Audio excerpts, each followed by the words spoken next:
Hi friends, welcome to my channel. நம்ம சேனலில் இன்றைக்கி காலிஃப்ளவர் வச்சு ஒரு அருமையான ஃப்ரைட் ரைஸ் ரெசிபி தாங்க ஹோட்டல் டேஸ்ட்டில் எப்படி செய்கிறதுன்னு பார்க்க போகிறோம். வீட்டில் நான்வெஜ் எடுக்காதப்போ காலிஃப்ளவர் இருந்துச்சுன்னா இந்த மாதிரி ட்ரை பண்ணி பாருங்கள். சிக்கன் டேஸ்ட்டில் ரொம்பவே அருமையாக இருக்குங்க. லஞ்ச் பாக்ஸ்க்கு கட்டி விடுறதுக்குமே ரொம்பவே சூப்பரான ரெசிபி. வாங்க இதை எப்படி செய்கிறதுன்னு பார்க்கலாம். இது செய்கிறதுக்கு மீடியம் சைஸ் காலிஃப்ளவர் ஒன்று எடுத்து பொடி பொடியாக கட் பண்ணி வச்சுருக்கிறேன். அந்த தண்டெல்லாம் கட் பண்ணிவிட்டு வெறும் பூ மட்டும் எடுத்து தனியாக வச்சுருங்க. ரொம்ப பெரிய சைஸ் பூவாக இருந்ததுன்னா இந்த மாதிரி சின்ன சின்னதாக கட் பண்ணி வச்சுக்கோங்க. ஒரு அகலமான பாத்திரத்தில் தண்ணி சூடு பண்ணி வச்சுருக்கிறேன். அதில் நம்ம கட் பண்ண காலிஃப்ளவர் எல்லாத்தையும் போட்டுட்டு ஒரு 2 நிமிஷம் அப்படியே பரட்டி விட்டுடலாம். ஒரு 2 நிமிஷம் அப்படியே இருக்கட்டும். இதில் சின்ன சின்ன பூச்சி எல்லாம் இருக்கும், அதெல்லாம் ரிமூவ் பண்ணுறதுக்கு தான் சுடு தண்ணியில் போட்டு எடுக்கிறோம்.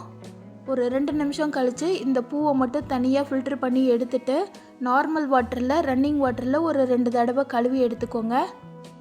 இப்போ திரும்பவும் ஒரு பாத்திரத்தில் தண்ணி ஊற்றி சூடு பண்ணி வச்சுருக்கிறேன். இது அரிசி வேக வைக்கிறதுக்காக. இது ஃப்ரைட் ரைஸ் செய்கிறதுக்கு நான் பார்த்திங்கன்னா இன்றைக்கி பாஸ்மதி ரைஸ் எடுத்துருக்கிறேன். 2 டம்ளர் அளவு பாஸ்மதி ரைஸ் எடுத்துருக்கிறேன். ஃப்ரைட் ரைஸ்க்கு எப்போயுமே அரிசி ஊற வைக்கக்கூடாது. தண்ணியில் 2 முறை நல்லா கழுவிடுங்க. அரிசியை கழுவிட்டு உடனே நம்ம வேக வச்சிடணும். பிரியாணிக்கு பார்த்திங்கன்னா நம்ம ஊற வச்சுட்டு வேக வைப்போம். ஃப்ரைட் ரைஸ் செய்யும்போது உடனே அரிசியை கழுவின உடனே நம்ம வேக வைக்க ஆரம்பிச்சிடணும். அப்போ தான் அரிசி உடையாமல் இருக்கும். இப்போ தண்ணி நல்லா கொதிக்க ஆரம்பிச்சிருச்சு. இந்த டைமில் நம்ம கழுவின அரிசி எல்லாத்தையும் இது கூட சேர்த்துக்கலாம்.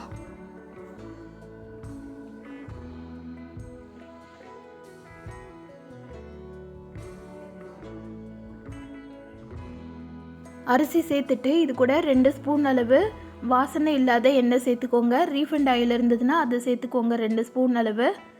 இது கூடயே தேவையான அளவு உப்பு சேர்த்துடலாம். சேர்த்துட்டு ஒரு அகலமான கரண்டி வச்சு நல்லா அரிசி எல்லா பக்கமும் வர்ற மாதிரி ஸ்ப்ரெட் பண்ணி விடுங்க. இந்த மாதிரி செய்யும்போது அரிசி உடையாமல் இருக்கும், ஒன்றோட ஒன்று ஒட்டாமலும் வரும். ஃப்ரைட் ரைஸ்க்கு இந்த ப்ராசஸ் எல்லாம் செய்திங்கன்னா கடையில் கிடைக்கிற மாதிரியே ரொம்பவே சூப்பராக நல்லா உதிரி உதிரியாக கிடைக்குங்க. இது ஹை ஃப்ளேம்லேயே வேகட்டும். ஒரு 6லேருந்து 7 நிமிஷம் ஆகும் குக் ஆகிறதுக்கு. ஒரு மூடி போட்டு வச்சிடலாம். அதுக்குள்ளே காலிஃப்ளவரை மசாலா போட்டு பரட்டி வச்சிடலாம். ஒரு அகலமான பாத்திரத்தில் 2 ஸ்பூன் அளவு கார்ன்ஃப்ளவர் சேர்த்துக்கோங்க. 2 ஸ்பூன் அளவு கடலை மாவு சேர்த்துக்கோங்க. இது கூட காரத்துக்கு சில்லி பவுடர் சேர்த்துருக்குறேன், அது 1 ஸ்பூன் சேர்த்துக்கலாம். ஒரு அரை ஸ்பூன் அளவு இஞ்சி பூண்டு பேஸ்ட்டு சேர்த்துக்கோங்க. இது கூட மிளகுத்தூள் 1 ஸ்பூன், சீரகத்தூள் 1 ஸ்பூன், தேவையான அளவு உப்பு, கொஞ்சம் கொஞ்சமாக தண்ணி ஊற்றி மாவை நல்லா பேஸ்ட் மாதிரி பிசைஞ்சு எடுத்துக்கலாம். பஜ்ஜி மாவு பதத்தை விட கொஞ்சம் தண்ணியாக இருக்கணும், அந்த மாதிரி பார்த்துக்கோங்க. இந்த மாதிரி கன்சிஸ்டன்சியில் இருந்ததுன்னா காலிஃப்ளவர் மசாலா உதிராமல் நல்லா பொரிஞ்சு வரும். ரொம்ப கெட்டியாக இருந்ததுன்னா கொஞ்சமாக தண்ணி ஊற்றி மிக்ஸ் பண்ணி எடுத்துக்கோங்க. பாருங்கள், மாவு கையில் எடுத்தோன்னா இந்த மாதிரி நல்லா ஈஸியாக ஃப்ளோ ஆகணும். இப்போ இதில் நம்ம சுத்தம் பண்ணி வச்சுருக்கிற காலிஃப்ளவரை எல்லாத்தையும் போட்டு நல்லா பரட்டி எடுத்துக்கலாம். மசாலா பூவில் எல்லா பக்கமும் நல்லா கோட்டிங் ஆகி வர்ற மாதிரி பரட்டி எடுத்துக்கோங்க. நீங்கள் காலிஃப்ளவர் 65 செய்கிறதுனாலும் இதே மெத்தடில் நீங்கள் செய்து பாருங்கள், ரொம்ப சூப்பராக வருங்க. மசாலா துளி கூட உதிரவே உதிராது.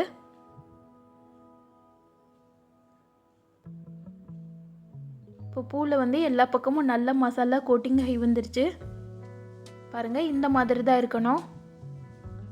இது ஒரு சைடு இருக்கட்டும். இப்போ அரிசி வெந்துருச்சான்னு சொல்லிட்டு செக் பண்ணிடலாம். அரிசியை கரெக்டாக பார்த்துட்டு பக்குவமாக வேக வச்சு எடுத்தால் தான் ஃப்ரைட் ரைஸ் உதிரி உதிரியாக வரும். இப்போ ஒரு 4லேருந்து 5 நிமிஷம் பக்கம் ஆயிடுச்சு. அரிசியில் நல்லா வாசம் வர ஆரம்பிச்சிருச்சு. அரிசியும் ஓரளவுக்கு நல்லாவே குக் ஆகி வந்துருச்சு. பார்த்திங்கனாலே தெரியும், நல்லா பொல பொலன்னு வந்திருக்கு. ஃப்ரைட் ரைஸ்க்கு பார்த்திங்கன்னா அரிசி ஃபுல்லாமே குக் ஆகிடக்கூடாது. ஒரு 80% அளவு வெந்தாலே போதுமானது. நீங்கள் கையில் எடுத்து நசிச்சு பார்த்திங்கன்னா அரிசி உடஞ்சி வரணும், நசியக்கூடாது. பாருங்கள், இந்த மாதிரி 1-2 உடையணும், நசிஞ்சு வரக்கூடாது. நசிஞ்சு வந்துருச்சுன்னா நம்ம சாதம் போட்டு பரட்டி எடுக்கும்போது உதிரி உதிரியாக வராது, ஒரு மாதிரி உடஞ்சி போயிடும் அரிசி. இந்த ஸ்டேஜ் தான் கரெக்டான ஸ்டேஜ். இப்போ தண்ணியெல்லாம் விட்டுட்டு வெறும் சாதத்தை மட்டும் தனியாக ஃபில்ட்ரு பண்ணி எடுத்துக்கலாம். சாதத்தை ஃபில்ட்ரு பண்ணோன்னே ஒரு அகலமான பிளேட்டில் போட்டு ஆற வச்சுருங்க. இந்த மாதிரி செய்யும் போதுமே அரிசி உடையாது. நீங்கள் ஃப்ரைட் ரைஸ் எப்போ செய்கிறதா இருந்தாலும் இந்த ப்ராசஸ் படி செய்து பாருங்கள். சாதம் வந்து ஹோட்டலில் கிடைக்கிற மாதிரி நல்லா உதிரி உதிரியாக சூப்பராக வந்திருக்குங்க. இப்போ கடாயில் வந்து எண்ணெய் சூடு பண்ணி வச்சுருக்கிறேன். எண்ணெய் வந்து ஹை ஃப்ளேம்லேயே நல்லா சூடாக இருக்கட்டும். இப்போ நம்ம பரட்டி வச்சுருக்கிற காலிஃப்ளவர் எல்லாத்தையும் பொரிக்க ஆரம்பிச்சிடலாம். கடாய் கொள்கிற அளவுக்கு காலிஃப்ளவர் எல்லாத்தையும் போட்ட உடனே திருப்பி விட வேண்டாம். ஒரு நிமிஷத்துக்கு அப்படியே விட்டுட்டு ஒரு சைடு நல்லா கலர் சேஞ்ச் ஆகி வந்தோடனே இன்னொரு பக்கம் திருப்பி விட்டு எடுத்திங்கன்னா மசாலா வந்து உதிரவே உதிராது. அதே நேரம் காலிஃப்ளவரும் நல்லா கிறிஸ்பியாக கிடைக்கும். நீங்கள் எண்ணெயிலேருந்து எடுக்கும்போது பார்த்தீங்கனாலே தெரியும், மசாலா துளி கூட உதிர்ந்துருக்காது. ரொம்பவே சூப்பரான டேஸ்ட்டில் மொறுன்னு காலிஃப்ளவர் வந்து ரெடியாக இருக்குங்க. இந்த மாதிரி செய்யும்போது எண்ணெய் குடிக்கவும் செய்யாது, நல்லா கிறிஸ்பியாகவும் இருக்கும். பாருங்கள், எண்ணெயில் மசாலா உதிராமல் சூப்பராக பொரிச்சு எடுத்துருக்குறோம். இதே மாதிரி நீங்கள் காலிஃப்ளவர் 65யும் செய்து எடுத்துக்கலாம். இப்போ பூ வந்து ரொம்ப பெருசாக இருந்ததுன்னா அதை 1-2 பிச்சு வச்சுக்கோங்க. அப்போ தான் சாதத்தில் போட்டு பரட்டுறதுக்கு நல்லாயிருக்கும். இதை வந்து வெறுமனே சாப்பிட்றதுக்குமே ரொம்பவே டேஸ்ட்டாக இருக்குங்க. சாதமும் காலிஃப்ளவரும் பொரிச்சு எடுத்துக்கிட்டிங்கன்னா முக்கால்வாசி வேலை முடிஞ்சிடும். இப்போ அகலமான பாத்திரத்தில் காலிஃப்ளவர் பொரிச்ச எண்ணெயிலேயே 2 குழிக்கரண்டி அளவு எண்ணெய் எடுத்துருக்கிறேன். இதில் ஒரு 5 பல் பூண்டை பொடியாக கட் பண்ணி வச்சுருக்கிறேன், அதை சேர்த்துக்கலாம். இது கூட பெரிய வெங்காயம் வந்து ஒரு பெரிய வெங்காயத்தை பொடியாக கட் பண்ணியிருக்கிறேன், அதையும் சேர்த்துட்டு அந்த எண்ணெயிலேயே நல்லா வதக்க ஆரம்பிச்சிடலாம்.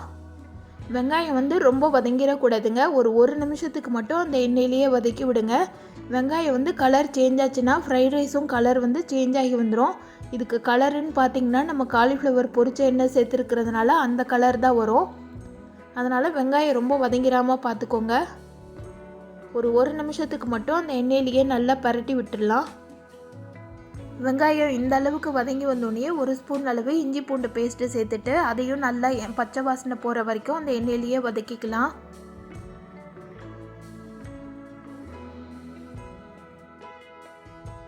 இது கூட ஒரு 4 முட்டை வந்து உடச்சி வச்சுருக்கிறேன். இது வந்து ஆப்ஷனல் தான், வேணும்னா சேர்த்துக்கோங்க. இல்லை நாங்கள் வெஜிடேரியன் அப்படின்னா நீங்கள் முட்டை சேர்க்காமலும் கூட நீங்கள் செய்யலாம்.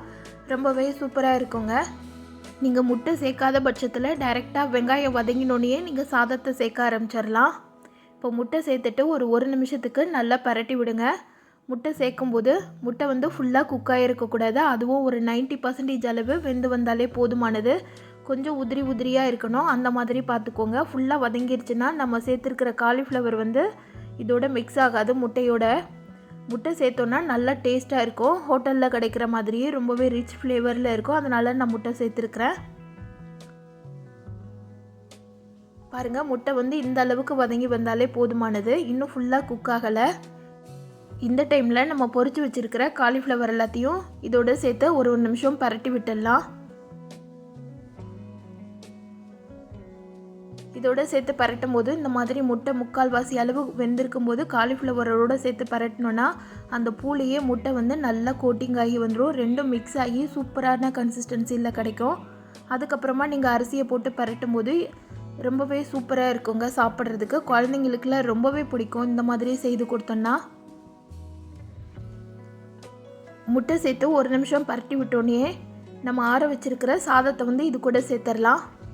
சாதம் சேர்த்துட்டு இது கூட மித்த சாஸ் ஐட்டம்லாம் ஒன்றா சேர்க்க ஆரம்பிச்சிடலாம். 1 ஸ்பூன் அளவு சில்லி சாஸ் சேர்த்துருக்குறேன். 1/2 ஸ்பூன் அளவு சோயா சாஸ் சேர்த்துருக்குறேன். இது கூட மிளகும் சீரகமும் ஒன்றா சேர்ந்து உணுக்கி வச்சுருக்கிறேன், அது வந்து ஒரு 2 ஸ்பூன் அளவு சேர்த்துருக்குறேன். இது கூட டொமேட்டோ கெச்சப் வந்து 1-1 1/2 ஸ்பூன் அளவு சேர்த்துக்கோங்க.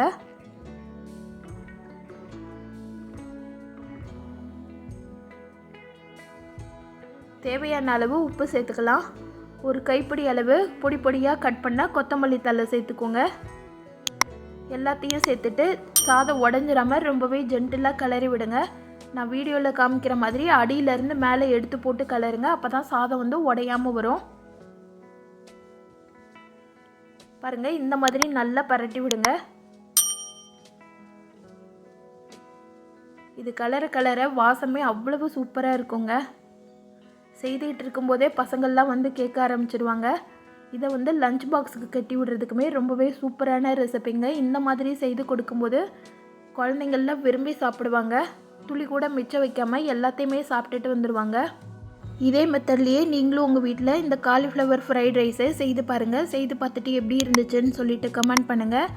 இந்த வீடியோ பிடிச்சிருந்ததுன்னா இந்த வீடியோக்கு லைக் பண்ணி சேனலை சப்ஸ்கிரைப் பண்ணிவிடுங்க. Thank you friends.